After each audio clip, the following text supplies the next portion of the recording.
Hola, bienvenidos a la Academia Inmobiliaria. Hoy tenemos una invitada especial. Está Anaid, que es parte de nuestro equipo legal de Pulpo. También tenemos a Juan y a Yoshua y yo a Leonilla de parte del equipo de marketing de Pulpo. Vamos a hablar de un tema que entiendo que es un poco delicado. Pero antes me gustaría preguntarles, ¿por qué estamos en suéter en verano en la Ciudad de México? No entiendo. Porque está lloviendo y hace frío. Pero porque esto es un buen verano en la Ciudad de México, ¿por qué están acostumbrados a esto? En general yo siento que el clima es tan impredecible como los temas que vamos a abordar el día de hoy. Eso. El clima.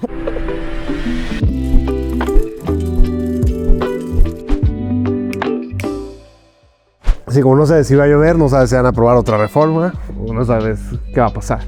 Como esta semana, ¿no? Que aprobaron una nueva reforma que... Todos los días están en periodo extraordinario, entonces diario son 2, 3 leyes nuevas que vamos a aprender mañana de qué se trataron. ¿Y cómo le hacen para estar constantemente actualizados con todo lo que está cambiando y qué tanto impacto tienen estos cambios? Desde la parte jurídica, evidentemente la recomendación es tal cual, leer la Gaceta Oficial, no solamente de la Ciudad de México, sino a nivel federal, que es el diario oficial. Y pues es básicamente el diario que tenemos los abogados para podernos informar, pero creo que más allá de la parte jurídica, sí que viene bien informarse también a través de las redes sociales, porque es donde más velocidad vemos en cuestión del dominio de la información. Yo quisiera agregar ahí que es bien importante confiar, o sea, buscar la fuente. Ok. Ahí, a mí todavía me mandan, a veces en diciembre, se publicó en El Financiero una nota de que iban a acabar con la plusvalía, no sé si se acuerdan. Fue diciembre de 2016. Todos los diciembres me la mandan por 15 chats. Y la gente no se da el cuidado de ver la nota. El año. Esa fue una propuesta que no pasó. Pero como es alarmante y la prensa hace su trabajo para vender medios y para vender más periódicos, la gente lo reenvía a lo loco sin fijarse que es de diciembre del 2016. Claro. Creo que, como dicen ahí, es súper válido la red social, pero que vayan un poquito más a la fuente, porque Twitter me dijo o TikTok me dijo, o sea, es válido, pero depende de quién lo subió ahí, ¿no? Y muchas veces estás viendo la crítica de los palazos que se están dando antes de la votación y todos estos argumentos previos a, y no sabes qué salió publicado hasta que no está publicado. O sea, no sabes en qué va a estar acabando la ley hasta que no esté publicada. Yo creo que entonces, haciendo un poco la acotación, es importante mantenerse informado por la aceleración que tenemos en cuestión de la difusión de las noticias, pero sí que es verdad que es importante validar a través de los medios oficiales, como es la Gaceta Oficial de la Ciudad de México y el Diario Oficial para el tema de la publicación, porque solamente a través de ahí sabemos que una ley que se está discutiendo o que se está hablando entra en vigor. ¿Y qué tan importante es que los brokers inmobiliarios estén informados de todo esto? O sea, ¿qué tan actualizados tienen que estar con esto? ¿O es algo que delegan a su equipo legal, a su master broker? ¿Cómo se maneja normalmente? ¿O cuál es la mejor práctica? O sea, yo creo que zapatero a sus zapatos, está bien, por eso están ahí de aquí, que ella sea la que lo entienda a profundidad, pero tú como asesor debes de saber qué está pasando, porque tú le debes de poder decir al cliente. A tu cliente qué tiene que hacer. Al final, si tú lo asesoras mal, lo puedes meter en un problema. Platicábamos hace rato con Joshua que están cambiando el monto de la renta para reportarlo como operación vulnerable. Si tú tienes una propiedad que renta 50,000 pesos al mes y el propietario no la declara, pues lo puedes meter en problemas. Nuestra responsabilidad es avisarle, oye amigo, antes el límite era X, ahora ya lo bajaron y es este. O sea, creo que sí vale la pena. Y tener al menos los highlights de lo que está pasando. ¿Qué es una operación vulnerable? Es la que está tipificada dentro de la ley de lavado de dinero, como estos focos rojos que son de forma internacional para que se prevenga el que haya recursos ilícitos en los sistemas financieros y marca los montos máximos que se puede tener sin reportar y los montos mínimos para tener obligación de reportar. Y el que está obligado a reportar no es solamente el asesor, está obligado a reportar el contribuyente. O sea, la persona que cobra la renta está obligado a reportar que cobró su renta mes a mes. Y entonces cada persona que tiene una propiedad y lo pone en arrendamiento tendría que reportarle no solamente a Hacienda que está cobrando por su factura, eso no es suficiente, sino hay un portal especial del gobierno para hacer estas declaraciones de forma mensual en donde tú dices que mes a mes estás recibiendo ese dinero, porque es tu obligación como ciudadano, como persona que recibe esa renta, el declarar si te pasas del umbral de reporte.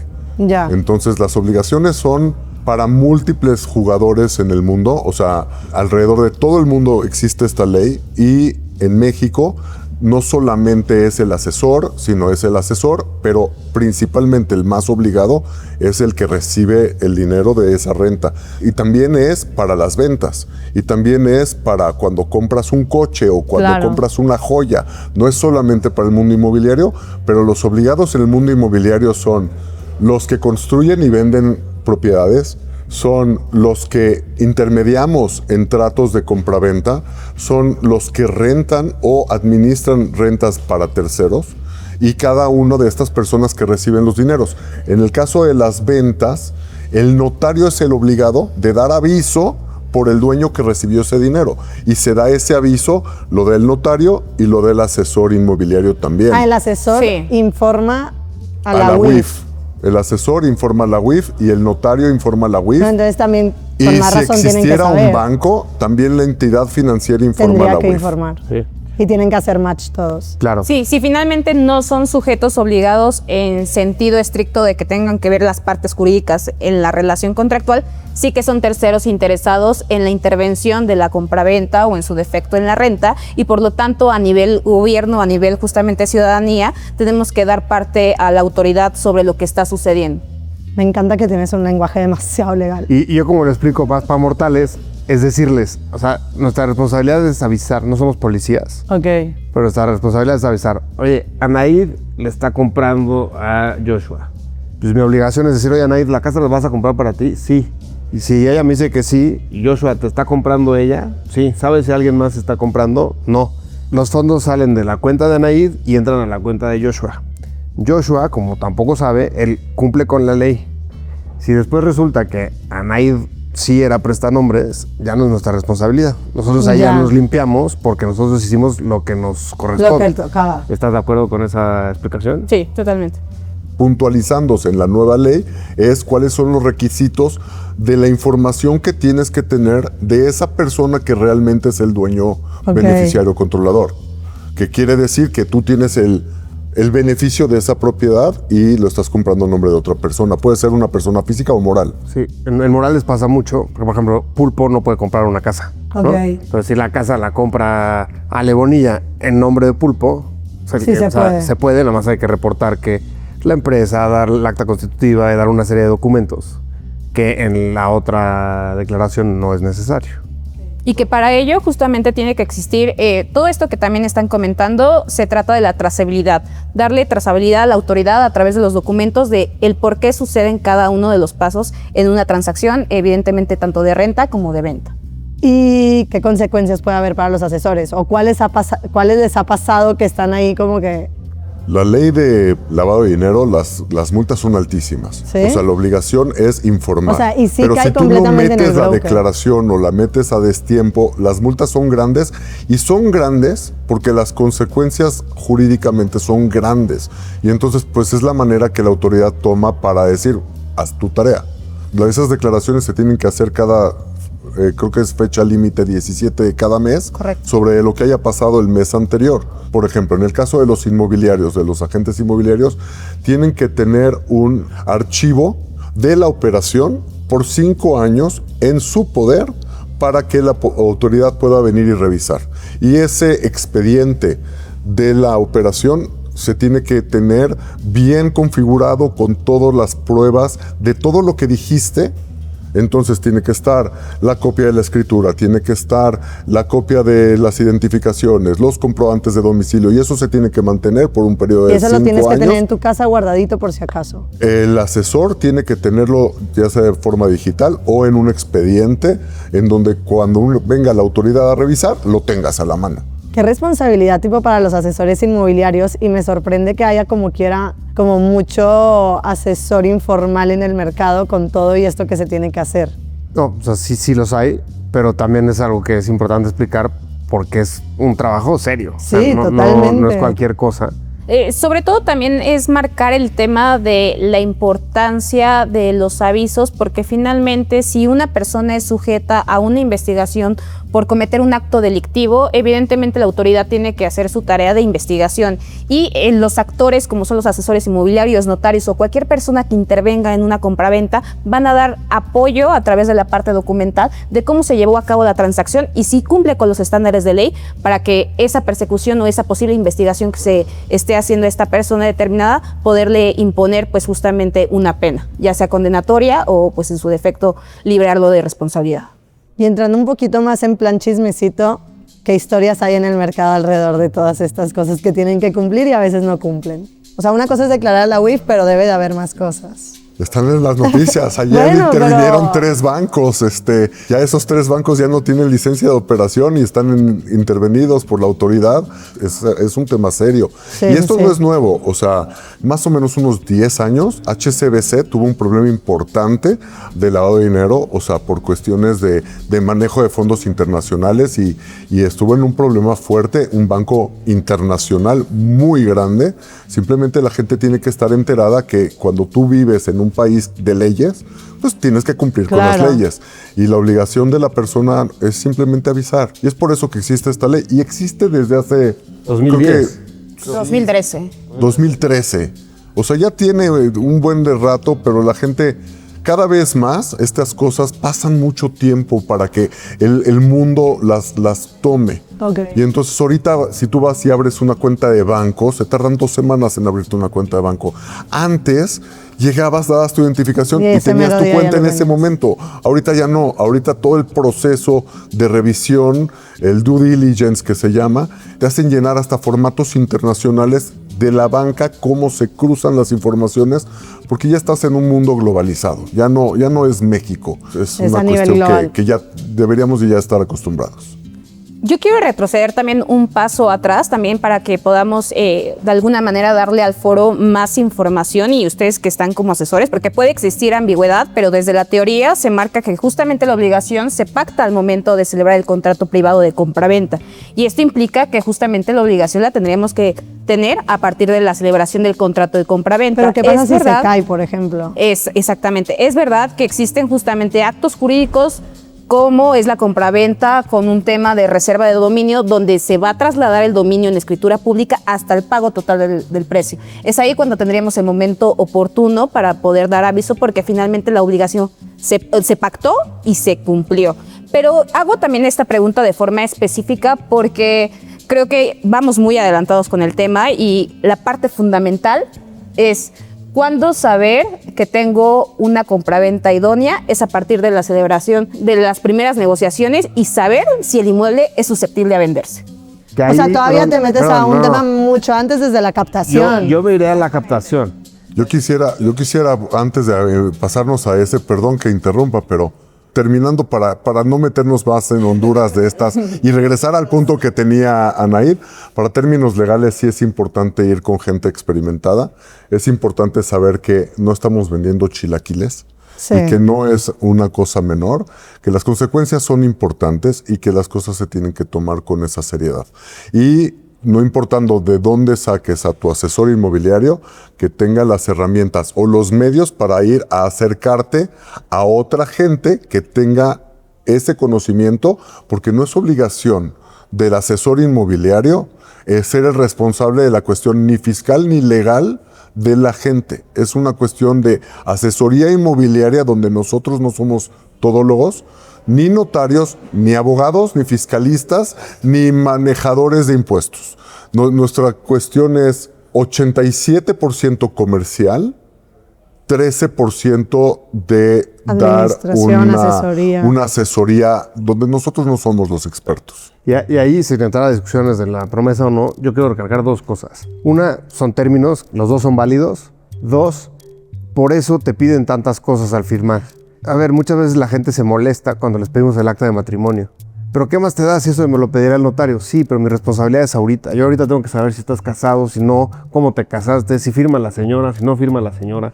O sea, si tu asesor te pide todo eso, o sea, para todos los clientes que están como incómodos porque se los pidan, se los está pidiendo porque sabe lo que está haciendo. Entonces, entréguenlo y no pasa nada. Y yo creo que también parte de lo que me llevo escuchando a ambos, toda compraventa es un caso casuístico, porque finalmente tiene particularidades de cada una de las partes donde vamos a tener N cantidad de operaciones, pero con sus particularidades. Y lo idóneo es evidentemente hacer un estudio del caso de la documentación que tenemos presente para elegir la figura jurídica idónea, ya sea una promesa de compraventa o una compraventa con sus distintas modalidades que tenga o incluso un acto distinto. Es por eso que no solamente basta con el hecho pues, de celebrar un contrato por celebrar, sino más bien encomendarse a las manos adecuadas de notarios, abogados o la persona experta idónea que pues pudiera resolver esta situación casuística. Ahora, si quieres, ya podemos regresar a la pregunta que nos hiciste. A los temas más básicos. ¿Cómo sabemos que una propiedad está en condiciones? 90%, yo diría 90% de las veces es fácil ver. Pero hay muchas veces que no está tan sencillo ver, porque aunque tengas toda la documentación y toda se vea en regla, pides comprobantes de pago de predial, pides comprobantes de pago de agua, pides el título de propiedad, las identificaciones, lees el acto jurídico, que es leer realmente. Yo le recomiendo a todos los compañeros inmobiliarios, el que no lea las escrituras, please, dense su tiempito, léanlas, porque luego ahí va tu 10% de problemas, que es porque no te diste cuenta que cuando tú vendiste el departamento 306B, la escritura dice A y luego dice B, y entonces puede tener un defecto. O cuando estaban esas escrituras en donde a mano el sello del registro, puede haber un error. O te puedes encontrar que toda la escritura está perfecta, pero en el registro público hay un error. Entonces, yo creo que la mayor parte de las veces las cosas están mayormente bien, pero también es la responsabilidad del propietario tener sus papeles en orden. Y si tienen duda, pues hay despachos especialistas en ir y darte como que la radiografía legal del estado de tu propiedad para cerciorarse que todo esté en orden. O sea, uno como asesor inmobiliario puede hacer ciertas cosas, o sea, cosas que puedes acudir al registro público, que puedes hacer ciertas cosas, pero otra vez, cuando llegas al notario y revisan detalle puntos tras y detalle, comas, puedes encontrar casos en donde te encuentres discrepancias que se tengan que arreglar. De tu lado, ¿agregarías algún documento que consideres imprescindible solicitar al momento de tener pues, una posible venta? O sea, yo solicitaría el folio real, o sea, para ver que todo lo que dijo Joshua sí esté bien en el registro, identificar ese error. O sea, si ese error, el folio real tú lo pides y el registro te lo dan relativamente rápido, y eso te ayuda a blindar que sí es el señor. Aquí está su identificación, todos los documentos que mencionó Joshua, y además el registro ya lo sabe, ¿no? Yo nada más sería eso. Sí, creo que justamente la constancia de folio real es un documento idóneo para conocer la vida del inmueble, y de forma adicional yo agregaría el certificado de libertad de gravamen. Es un trámite que tarda un poco más en el registro público, que te da exactamente la misma información que pudiéramos tener el momento de la lectura de la constancia de folio real, pero sí que para un público más abierto es más digerible la lectura de un certificado de libertad de gravamen. Ahora bien, comentándoles un poco sobre datos, para el año 2022, justo el Colegio de Notarios comentaba que el 70% de los inmuebles, al menos a nivel federal, se encontraban en un estado de irregularización, que no contaban con un acta de tenencia o una escritura pública o algún registro que pudiera acreditar la posesión del bien inmueble. Ahora bien, justo me gustaría platicar un poco sobre esa casos, parte. por favor.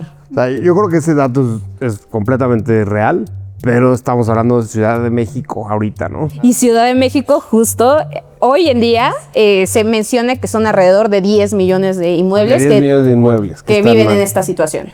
Bueno, pero yo quiero chismecito. Pero la Por pregunta favor, es denme al casos. revés, porque si fuera el 70% que están irregulares, entonces tenemos mucha suerte. Porque Les realmente... tocan buenos inmuebles o buenos... Y también hay que definir qué dijeron con 70%, Sí. porque hay muchas cosas que aunque estén mal, no impiden la compraventa. Totalmente. Y hay... La ciudad tuvo una historia de registro público y ahorita el registro público es muchísimo más moderno y entonces depende de cuándo se hizo qué operación y de dónde viene el antecedente y el antecedente de ese mismo antecedente. O sea, es como... Hay algo que es importante que el público y la gente que nos está viendo lo sepa.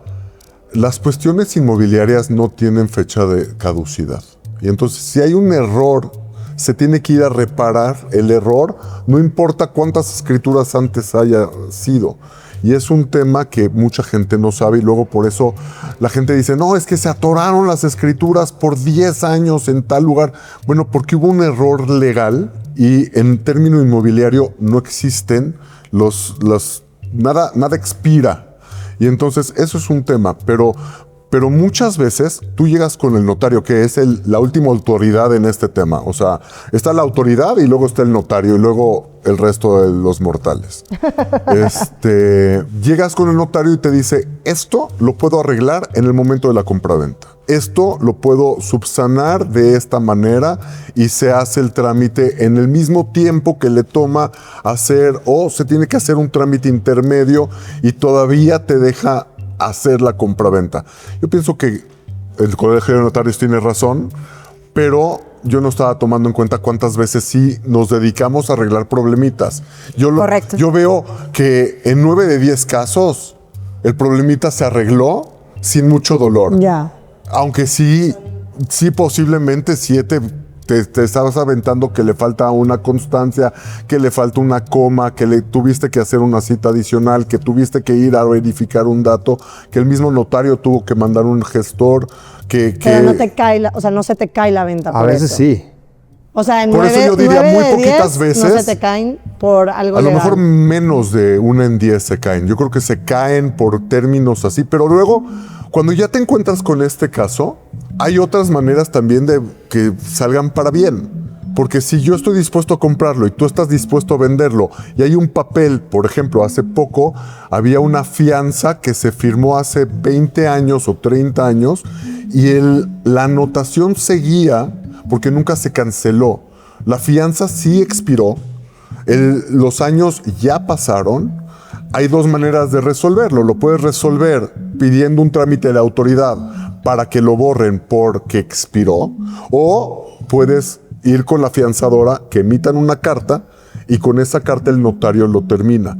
El primero es muy tardado, tarda como 6 meses. El segundo es mucho más corto y entonces si las partes deciden buscar el segundo, bueno, entonces tratas por el rápido, si no te vas por el lento, pero si no, igual no es un impedimento legal porque yo puedo asumir ese riesgo y decir, está bien, debían 100,000 pesos de hace 30 años, lo asumo yo, pero hagamos un pacto al lado de nuestra escritura en donde tú te obligas que si algo me rebota, Vas a responder. tú vas a responder y que tú lo vas a borrar esa anotación en los próximos 10 meses. Y ya, si no lo borras tú, lo borro yo, pero alguien paga la cuenta. Pactas ese tipo de cosas y no impiden la venta porque no hay un tercero involucrado que tenga algo realmente que detenga la operación. Que eso es justamente lo importante. Compartía un poco del dato, lo que tenía conocimiento en situación de irregularidad sobre los inmuebles, pero sí que es verdad un punto importante y que nuevamente me regreso a la parte del conocimiento. La importancia de tener conocimiento, porque el conocimiento se traduce al poder, y el poder de cómo solucionar justamente una venta cuando se nos atora por tener justamente un documento pendiente o una situación jurídica previa para poder vender. Es por eso que tenemos que estar informados dentro del mercado, de la información que no solamente se rodea alrededor del tema de reformas, sino también de los documentos que se nos presentan en el día a día para poder asesorar de forma correcta a nuestros clientes. Chismecito, cuando rentes una propiedad, antes de dar un peso, que te manden el último estado de cuenta de los servicios y del mantenimiento. Ese es buen punto. Ese es chismecito.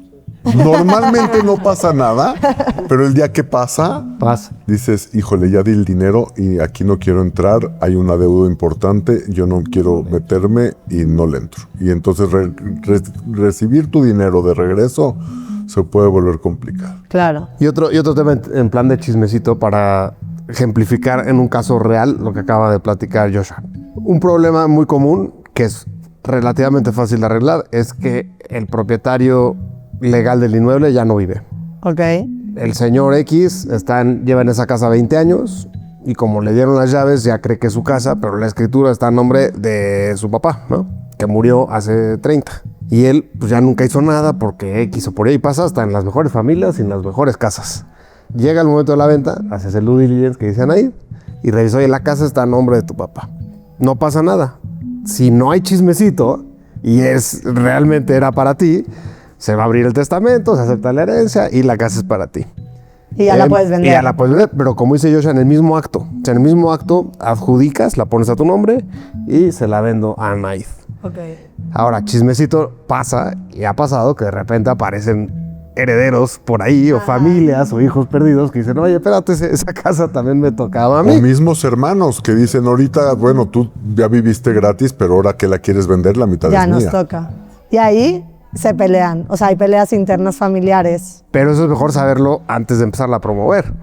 Claro. Porque si el hermano no quiere vender, esa venta no se va a llevar a cabo. ¿Y les ha pasado que tipo ya están a punto de vender y se enteran de todo eso y hace que se retrase toda la venta? Sí, son historias muy tristes. Sí. Pero sí me tocó en una ocasión que uno de los herederos, y eran múltiples propiedades, él administraba esas múltiples propiedades y en todo momento, por años, yo creo que pasaron 2 décadas, esta persona se fue cambiando de ciudad de residencia para que no lo pudieran notificar y cambiar a la albacea de la propiedad, y lo hacía a propósito. ¡Hala! Y entonces él era el dueño de todo el negocio, todos los demás herederos no recibían nada, y esta persona pues ya tenía su domicilio en Tijuana, y después tenía su domicilio en San Luis Potosí, después ya estaba viviendo y las propiedades estaban acá y no se podían tocar, y cosas tristes. O sea, hay veces que hay varias. como casas abandonadas que tipo tienen tema de... Si tú ves un terreno en la Ciudad de México, sí. no te acerques, seguro tiene un problema. Y no solamente yo agregaría temas de herencias, en general también en muchas ocasiones se adquiere matrimonio bajo un régimen patrimonial justamente de sociedad conyugal, mal conocido como bienes mancomunados, donde la gente simplemente se divorcia y por pensar que se divorcia todo se arregla, pero en realidad todavía queda pendiente el tema del patrimonio, y en muchas ocasiones justamente también las ventas se detienen porque sí, evidentemente las personas ya no están bajo el matrimonio, pero nunca resolvieron justamente la división del patrimonio. Sí, es que la sentencia dice, pero ya se van, se pelean, cada quien se va, y la sentencia lo que dice hay que llevarlo al registro público y hacerlo real. Y luego nunca lo hace. Imagínate, dale. Y muchas veces no lo hacen porque cuesta. O sea, mucha gente deja las cuestiones de las adjudicaciones, no solo porque se les olvide, sino porque tiene un costo la adjudicación. Y es importante también decir que si estás dentro de los 5 primeros años, existen múltiples descuentos para que se adjudiquen. La Ciudad de México tiene ciertos programas para que tú pongas en orden tus propiedades, siempre y cuando estés dentro de los primeros 5 años de la sucesión. ¿Pero es muy caro nivel? O sea, depende. Es muy caro, si la propiedad es muy cara, sí. Ah, ok, o sea, es porcentual. Es el impuesto sobre adquisición de inmuebles. O sea, más o menos puede ir entre un 5 o 7% del valor. Una buena herramienta, o al menos justamente lo que trato de hacer reconocimiento siempre de quien me consulta, es que la jornada notarial es una buena herramienta justamente para los usuarios o los clientes que necesiten realizar alguna situación jurídica que tenga que ver con un notario, como es el tema justamente de una adquisición, porque finalmente, si bien no existe descuento sobre los gravames, sí pueden existir descuentos sobre los honorarios que tiene que percibir justamente el tema de la notaría.